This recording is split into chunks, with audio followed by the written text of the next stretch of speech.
नमस्कार दोस्तों। आखिरकार कोई भी माँ कैसे अपने 7 बच्चों को पानी में प्रवाहित कर सकती है, आइए आज हम जानते हैं।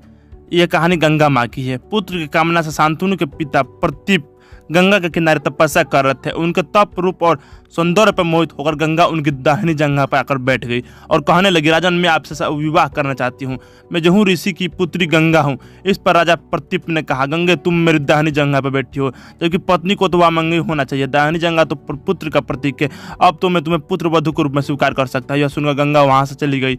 जब महाराजा प्रदीप को पुत्र की प्राप्ति हुई तो उन्होंने उसका नाम शांतनु रखा और इस शांतनु से गंगा का विवाह हुआ। शांतनु ने अपने पिता प्रदीप की आज्ञा से गंगा के पास जाकर उनसे विवाह करने के लिए निवेदन किया। गंगा ने कहा, राजन, मैं आपके साथ विवाह करने के लिए तैयार हूं, लेकिन आपको वचन देना होगा कि मेरे किसी भी कार्य में हस्तक्षेप नहीं करेंगे। शांतनु ने गंगा को वचन देकर विवाह कर लिया। गंगा के गर्भ से महाराज शांतनु को 8 पुत्र हुए, जिनमें 7 गंगा ने नदी में ले जाकर बहा दिया। वचन के बंधे होने के कारण शांतनु कुछ नहीं बोल पाए। जब गंगा का 8वां पुत्र हुआ तो उसे भी नदी में बहाने के लिए ले जाने लगे, तो राजा शांतनु ने कहा, रहा नहीं गया। उन्होंने इस कार्य से गंगा को रोक दिया।